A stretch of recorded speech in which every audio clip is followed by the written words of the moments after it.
우리 하나님의 말씀 보도록 하겠습니다. 하나님의 말씀은 창세기 21장입니다. 창세기 21장 8절에서부터 12절까지 보도록 하겠습니다. 창세기 21장 8절에서부터 12절까지 우리 한 절씩 교독하도록 하겠습니다. 아이가 자라매 젖을 떼고 이삭이 젖을 떼는 날에 아브라함이 큰 자치를 베풀었더라. 사라가 본즉 아브라함의 아들 애굽 여인 하갈의 아들이 이삭을 놀리는지라. 그가 아브라함에게 이르되 이 여종과 그 아들을 내쫓으라. 이 종의 아들은 내 아들 이삭과 함께 기업을 얻지 못하리라 하므로 아브라함이 그의 아들로 말미암아 그 일이 매우 근심이 되었더니. 함께 읽겠습니다. 하나님이 아브라함에게 이르시되 내 아이나 내 여종으로 말미암아 근심하지 말고 사라가 내게 이른 말을 다 들으라. 이삭에게서 나는 자라야 내 씨라 부를 것임이니라. 아멘. 오늘 본문의 말씀을 가지고 육신의 아들과 영의 아들이라는 주제로 함께 말씀을 나누도록 하겠습니다. 우리 옆사람과 인사하도록 하겠습니다. 사랑하고 축복합니다. 사랑하고 축복합니다. 잘 오셨습니다. 예, 한 주간 잘 지내셨나요? 이제 날씨가 많이 추워져가지고 건강 관리에 꼭 유념하시기를 부탁드리겠습니다. 특별히 이제 빙판길 꼭 넘어지지 않도록 조심하시기를 부탁드리겠습니다. 지난주에는 이제 예배를 마치고 이 서울중앙교회 가서 기도회를 하고 왔습니다. 근데 제가 이번에 갔다 오면서 너무 감사한 것이 옛날 생각이 조금 많이 났었습니다. 이제 옛날에 저 어렸을 때 담임 목사님이 어디 막 말씀 전하러 간다거나 뭐 하러 간다 그러면 성도님들이 함께 가가지고 막 이렇게 했던 것들이 있잖아요. 근데 제가 그거를 까맣게 잊고 있다가 지난주에 이렇게 성도님들하고 함께 가가지고 찬양 인도하고 이렇게 하고 오니까 너무 힘이 되면서 정말로 믿음의 공동체가 왜 중요한지를 다시 한 번 더 생각해 보게 되어지는 시간이었습니다. 그러면서 한 가지 더 생각이 든 것은 우리 흐르는 교회 공동체를 위해서 더욱 힘쓰면서 내년을 준비해야 되겠다, 그리고 기도해야 되겠다라는 생각이 들었습니다. 위에서 같이 함께 기도 부탁드리고 특별히 다음 주에 있을 이웃과 함께하는 성탄절에도 많은 기도와 전도 부탁드리도록 하겠습니다. 제가 요즘에 이제 말씀을 연구하다 보면은 신기한 것이 말씀을 읽으면 읽을수록 그동안 보이지 않던 말씀들이 은혜가 되어지고 그 안에 담겨진 하나님의 마음을 잠잠히 묵상하는 시간들이 조금 더 많아졌다라는 것을 경험하고 있습니다. 그 전에 읽었던 말씀인데도 불구하고 이것이 새롭게 다가오고 그동안에 보이지 않던 부분들을 경험하면서 정말로 하나님의 말씀이 꿀송이와 같구나 라는 것을 조금 경험하고 있습니다. 오늘 읽은 본문도 아마 그러한 본문 중에 하나일 것입니다. 제가 창세기의 말씀은 이제 성경 통독해야지 그러면 이제 일단은 창세기까지는 읽으니까 창세기를 참 많이 읽었음에도 불구하고 그동안 제대로 보지 못하고 그냥 하나님께서 뜻이구나, 하나님의 뜻이구나 라고 했던 넘어갔던 부분 중 하나입니다. 다들 너무나도 잘 알고 있는 이제 하갈과 이스마엘이 아브라함에게서 쫓김을 당하게 되어지는 본문의 말씀입니다. 그런데 이것을 자세히 하나하나 음미하면서 읽지 않으면은 그냥 단순히 하나님의 뜻이겠거니 라고 생각하거나 혹은 하갈이 사라를 계속 고통스럽게 하고 괴롭혔기 때문에 그것에 대한 벌이구나 라는 생각만을 멈출 수도 있습니다. 그리고는 혹은 이스마엘이 무슨 죄야 라고 하면서 쫓겨난 이스마엘을 향해서 긍휼함을 느끼기도 하였습니다. 그런데 중요한 것은 무엇이냐면 오늘 본문을 통해서 우리가 정말로 이 말씀을 가지고 하나님께서 하고 싶어 하시는 말씀이 무엇인지를 깨닫게 되어지는 귀한 시간이 되시기를 축복합니다. 이제 하나님께서 아브라함을 부르실 때에 어떻게 부르셨냐면 단순히 아브라함에게 내가 내게 보여줄 땅으로 가라 라고 이렇게 말씀하십니다. 그리고 그렇게 이야기하시면서 한 가지 약속을 더해 주시는데 창세기 12장 2절 말씀 우리 함께 읽어보도록 하겠습니다. 함께 읽겠습니다. 내가 너로 큰 민족을 이루고 내게 복을 주어 내 이름을 창대하게 하리니 너는 복이 될지라. 아멘. 아브라함을 통해서 분명히 하나님께서 큰 민족을 이루겠다라고 하는 하나님의 약속인 것입니다. 그래서 이러한 약속을 믿은 아브라함이 그 말씀에 순종해서 본토 친척 아비집, 그동안 일구어왔던 그 환경들을 떠나서 하나님께서 가라 하신 곳으로 가게 되어져 있습니다. 다른 것을 믿었던 것이 아니라 약속의 하나님을 믿고 나아갔다라는 것입니다. 그런데 중요한 것은 무엇이냐면은 이 약속을 받았음에도 불구하고 어떻게 되어지나요? 자신의 유업을 이을 자식이 태어나지 않게 되어지자 초조해지기 시작하는 것입니다. 분명히 그가 삶으로써 이제 롯을 구하는 전쟁 가운데에서도, 그리고 하나님께서 인도하시는 방법 가운데에서도 지금 나와 함께 하시는 하나님이 계시구나, 이 사실을 경험했을 것입니다. 그런데 중요한 것 정작 무엇이에요? 내게서 나올 유업이 없게 되어진다. 내게서 나온 자식이 없었기 때문에 하나님의 약속이 어떻게 이어질까를 몰랐다라고 하는 것입니다. 그런데 오늘날을 살아가고 있는 저와 여러분도 아마 이와 같은 모습일 것입니다. 분명히 예수님께서 이 땅 가운데 다시 오겠다라고 한 뒤에 그 다시 오심이 더디되어지자 이제 어떻게 되어지나요? 초대 그리스도인들부터 오늘날을 살아가고 있는 저와 여러분들이 마치 하나님께서 다시 오시지 않을 것처럼 이 땅을 살아가고 있었다라고 하는 것입니다. 그 방법의 증거들이 무엇인가요? 어떠한 여러 가지 문제들이 우리에게 닥쳐올 때에 그것을 향해서 가장 먼저 우리가 하나님 앞에 엎드리고 기도하는 것이 아니라 내가 이러한 문제들을 어떻게 해결해야 될까라고 우리 힘으로 해보려고 하는 우리의 모습들이 나타났다라고 하는 것입니다.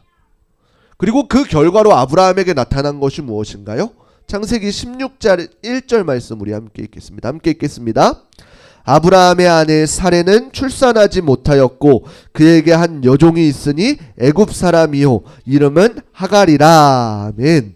하나님께서 내게 있는 자, 내게 이제 속해 있는 하인들에게서 나오는 자가 상속자가 아니라 내게서 나온 씨가 상속자가 된다고 했을 때에 사례는 이제 고민이 많았을 것입니다. 분명히 아브라함을 통해서 하나님의 유업을 잇게 하신다고 했는데 사례 자신을 통해서는 그 유업이 이어지지 않았으니까 많이 생각을 하고 고민을 했었을 것입니다.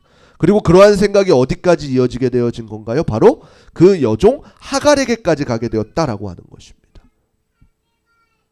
분명히 이 당시의 방법으로는 일반적인 방법일 수도 있습니다. 어떻게든 그 씨를 유업을 이어야 하기 때문에 그 여종의 여자의 종, 그 종의 소유도 여자이기 때문에 그렇게 하는 방법들이 종종 많았다라고 하는 것입니다. 그렇기 때문에 사례는 어떻게 했나요? 내가 이렇게 하면은 좋겠다라고 해서 실질적으로 하갈이 이제 아브라함과 동침하여서 자녀를 갖게 되어집니다. 그런데 그로 인해서 하갈이 어떻게 되었나요? 이제 우리가 사극 드라마에 보면 많이 알듯이 첩이 이제 자녀를 갖게 되니까 원래 이제 배우자 그 사람을 대하는 태도가 싹 바뀌게 되어지는 것을 볼 수가 있었다라고 하는 것입니다. 그렇게 그 방법을 통해서 사례가 어떻게 돼요? 이제 하갈을 괴롭히게 되고 하갈은 이제 그로 인해서 쫓겨남을 당하고 이제 하나님의 약속을 또 하갈을 통해서도 받게 되었다라고 하는 것입니다.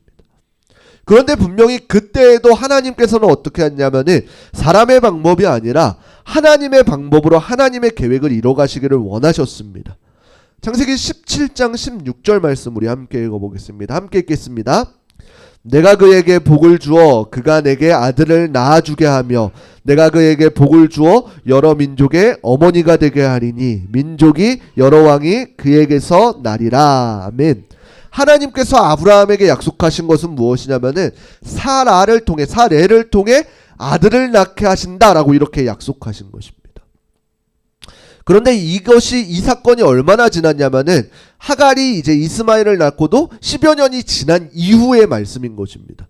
그러니까 그 10여 년이 지난 이후 동안에도 그 사라를 통해서 자녀가 없었다라고 하는 것입니다. 그런데 이 약속을 아브라함이 받고 사라한테 전해주었을 때 사라는 어떤 반응이었을까요? 이거는 아브라함도 마찬가지로 처음에 보면은 이 말씀 뒤에 웃었다라고 이렇게 이야기 나오고 있는 것입니다.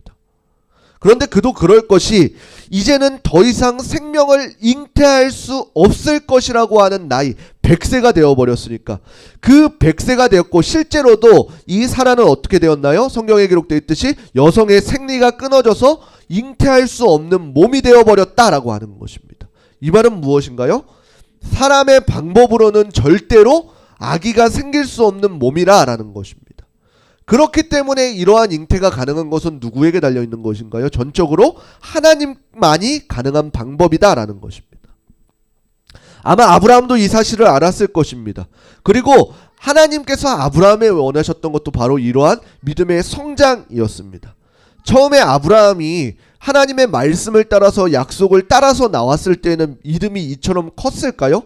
아마도 만약에 그때 바로 네 아들 이삭을 바치라 그랬으면 아마도 바치지 못했을 수도 있습니다. 왜요? 그의 믿음이 아직 성숙해지기 전이었기 때문이에요. 하나님께서 성경의 말씀을 통해서 그 아브라함의 삶의 여정 가운데 아브라함을 만지시는 부분들을 보면은 그의 믿음을 성장시켜 가시는 것을 볼 수가 있습니다. 그리고 아브라함이 행했던 것은 무엇인가요? 하나님의 말씀에 순종함으로써 그의 믿음이 성장해 나아갔다는 것을 볼 수가 있습니다. 처음에 아브라함이 어딘지도 모르고 떠나야 했음에도 불구하고 어떻게 했나요? 아브라함은 그 말씀에 순종함으로 그 길을 떠났습니다. 애굽에 다다랐을 때에 그 아내, 그 당시에 이제 젊었을 때 사라가 너무나도 이쁜 나머지 죽을까 했을 때에 애굽 왕이 취하고 죽을까 했을 때 어떻게 했었나요? 그는 그것이 두려워서 사라를 누이라고 했습니다. 실제적으로 누이도 맞지만 자신의 아내가 아니라 그 당시에 누이라고 설명했습니다. 그리고 그 과정들을 통해서 어떻게 했나요? 결국에는 하나님께서 회복시켜 주시고 수많은 재물을 얻게 하심을 통해서 하나님이 어떠한 분이신지를 경험을 통해서 믿게 되었다라고 하는 것입니다.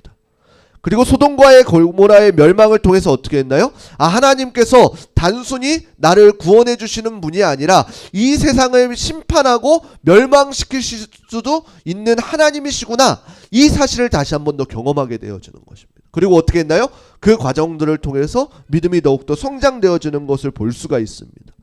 그리고 그 이후에 또 어떠한 일이 있나요? 아비멜렉을 만남을 통해서 이 아비멜렉 가정 가운데 똑같이 그 아내를 누이라고 해서 가져갔지만 그 아비멜렉을 통해서 다시금 새 생명을 얻는 과정을 통해서 하나님께서는 단순히 이 땅만을 창조하신 것이 아니라 이 땅만을 천지를 좌우하시는 분이 아니라 생명까지도 주관하시는 하나님이심을 경험하게 되어지는 것입니다.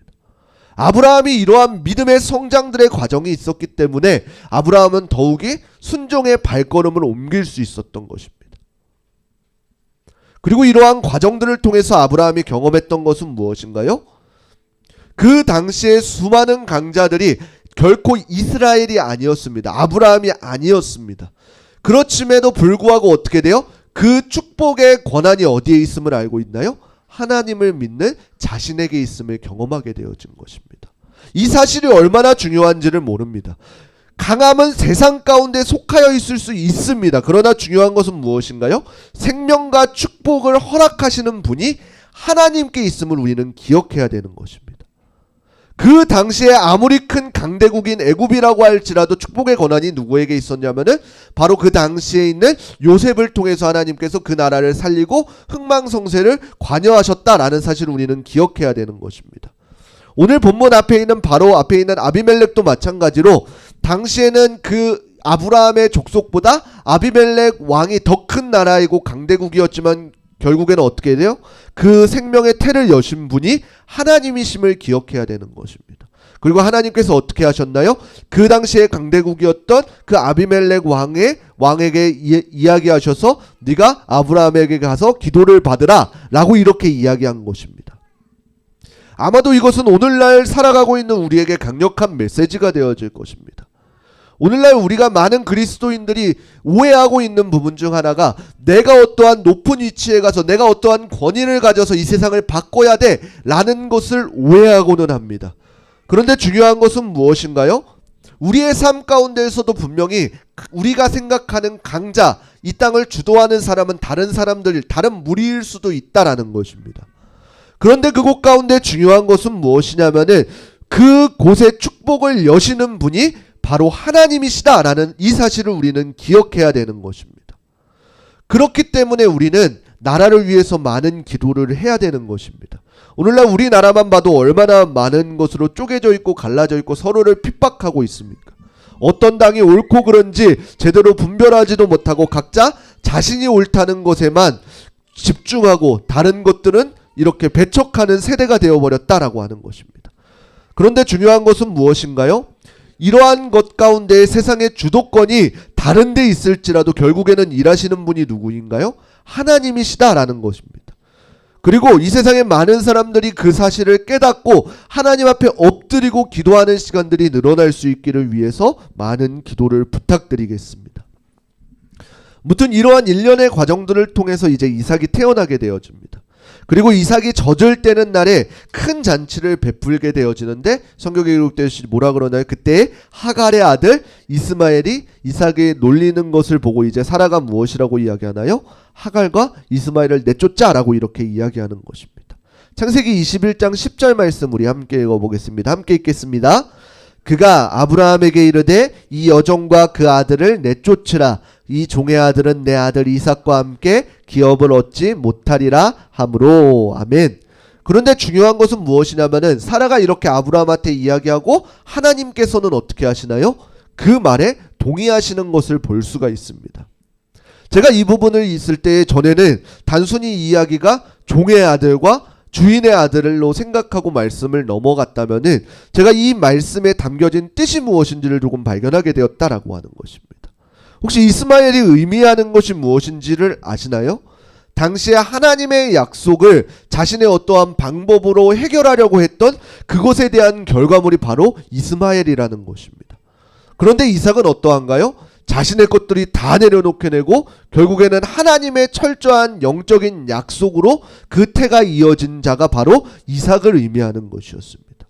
하나님께서 이스마엘을 내보내신 것은 단순히 그가 이삭과 잘 어울리지 않아서 내보내신 것이 아니라 하나님의 계획 가운데 그리고 하나님의 어떠한 뜻하신 바에는 육의 방법이 버려져야지 영적인 유업을 이을 수 있다라고 하는 것입니다.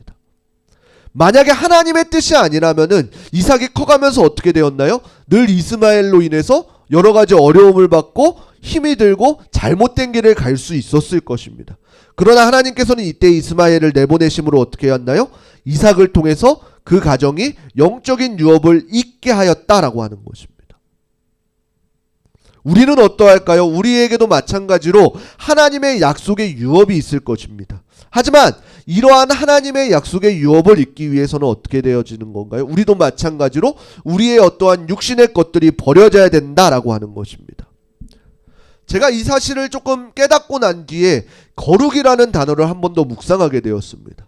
거룩이라는 것은 간단하게 이야기하면은 철저하게 하나님과 가까워지는 것입니다. 내가 그동안 걸어왔던 내 생각으로 취하였던 내가 생각하고 계획했던 것들을 내려놓고 하나님께로 나아가는 것이 거룩입니다. 그리고 그와 반대되는 것이 바로 무엇인가요? 죄라는 것입니다. 죄를 버리고 하나님을 가까워하기 시작할 때에 즉 우리가 그동안 계획했던 우리의 생각과 방법인 육의 생각을 버릴 때에 비로소 하나님의 일들이 들어오고 하나님의 생각들이 우리의 삶 가운데 풀어지게 되어진다라고 하는 것입니다. 로마서 4장 2절 말씀 우리 함께 읽어보겠습니다. 함께 읽겠습니다.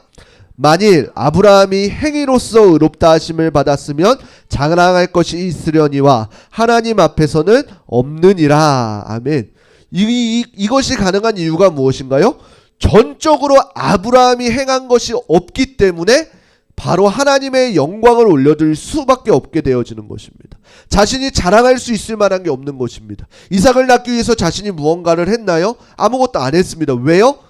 자신은 이미 할 수 있는 범주를 넘어섰기 때문입니다. 자신이 행할 수 있는 데는 어디까지였나요? 이스마엘까지였죠. 그렇지만 그 시간이 지난 뒤에 하나님께서는 어떻게 하셨나요? 모든 힘이 다 빠졌을 때에 하나님의 약속의 자손이 이삭을 통해서 그 일들을 이뤄가기를 원하셨다라고 하는 것입니다. 로마서 8장 5절 말씀 우리 함께 읽겠습니다. 함께 읽겠습니다. 육신을 따르는 자는 육신의 일을, 영을 따르는 자는 영의 일을 생각하나니. 아멘. 우리도 마찬가지로 육신을 따르게 되어지면 계속해서 육신의 일만을 생각하게 되어질 것입니다. 그러나 영을 따르는 선택을 하게 되었을 때에는 이제부터는 어떻게 되어지나요? 영의 일들을 생각하게 되어져 있다라고 하는 것입니다. 그런데 아마 이럼에도 우리는 분명히 어떤 이스마엘에 대한 안타까운 마음을 갖고 있을 것입니다. 11절에 보게 되면 아브라함도 마찬가지로 그의 아들로 말미암아 그 일이 매우 근심이 되었다라고 이렇게 기록되었습니다. 그런데 중요한 것은 무엇인가요? 그 아브라함이 걱정했던 것은 그 또 다른 아들이 이스마엘을 내쫓는 것에 대해서 걱정하는 것이 아니라라고 하는 것입니다. 우리가 분명히 여기서 주의해 보아야 될 것은 아브라함이 걱정했던 것은 무엇이냐면은 하나님께서 아브라함과 함께 계시는 것을 아브라함은 알았습니다. 그리고 또 한 가지 안 것은 무엇이냐면은 하나님과 함께하는 자신인 아브라함을 벗어난 자들이 어떠한 결과를 맺는지도 알았습니다. 누구를 통해서요? 롯이라는 사람을 통해서 하나님의 자녀에서 벗어난 사람들이 어떠한 결과를 맺게 되는지도 알았다라는 거 하는 것입니다. 하갈과 이스마엘이 하나님을 떠나서 자신의 생각과 자신의 방법으로 살았을 때 오는 결과를 아브라함이 알았기 때문에 그것에 대해서 근심하게 되어진 것입니다. 그런데 하나님께서는 아브라함에게 그것을 걱정하지 말라면서 무엇을 이야기하나요? 창세기 21장 13절 말씀 우리 함께 읽어보겠습니다. 함께 읽겠습니다. 그러나 여종의 아들도 내 신이 내가 그로 한 민족을 이루게 하신지라. 아멘. 무엇을 약속하셨나요? 전에 이제 사라에게 괴롭힘을 받아서 하갈이 숨어 살았던 때에 그때에 하나님께서 하갈과 약속하셨던 내 아들 이스마엘도 분명히 하나님의 씨니까 어떻게 한다 그래요? 그로 동일하게 한 민족을 이루게 하겠다라고 약속하신 것입니다. 그런데 아브라함이 이 사실에 위로가 되었던 것은 무엇인가요? 하나님께서 아브라함에게 하신 약속이 무엇인가요? 처음에 내가 너로 인해서 모든 민족의 복의 근원이 되겠다라고 하셨습니다. 그 모든 민족 가운데 이스마엘의 민족 또한 포함되어 있었기 때문에 그 아브라함의 마음이 위로가 되었다라고 하는 것입니다. 왜요? 이삭을 통해서 그 유업이 이어질 것이고 그리고 이삭을 통해서 분명히 세상의 모든 여러 민족들이 복을 받을 것인데 그 복의 자손 또한 이스마엘이 포함되어 있다는 사실을 하나님께서 약속해 주셨기 때문에 그것에 대해 위로를 얻게 되었다라고 하는 것입니다. 이것을 통해서 우리는 기억해야 될 것이 무엇인가요? 비록 육적인 것을 버림에도 불구하고 하나님께서는 그 안에서도 하나님의 방법대로 보호하고 계시다는 사실을 기억해야 되는 것입니다. 그럼에도 불구하고 어떻게 돼요? 그 육적인 것이 분명히 결국에는 하나님의 말씀에 어긋났을 때는 하나님의 보호하심이 끊기고 결국엔 심판하시게 되어진다는 결과를 맺게 되어지는 것을 우리는 기억해야 될 것입니다. 저는 우리 흐르는 교회가 말씀에 반응하는 성도님들이 되시기를 부탁드립니다. 분명히 이스마엘의 쫓겨남이 불쌍해 보일 수도 있고 안타까워 보일 수도 있지만 그 안에 담겨져 있는 하나님의 참뜻을 발견하시고 우리도 마찬가지로 우리의 어떠한 육신의 것들, 우리의 방법과 여러 가지 고집들을 버려야 하나님의 일하심을 볼 수 있다는 사실을 기억하시고 날마다 우리의 삶을 거룩의 방향으로 하나님께로 더욱더 가까이 나아갈 수 있는 우리 흐르는 교회 성도님들이 되시기를 주님의 이름으로 축원합니다.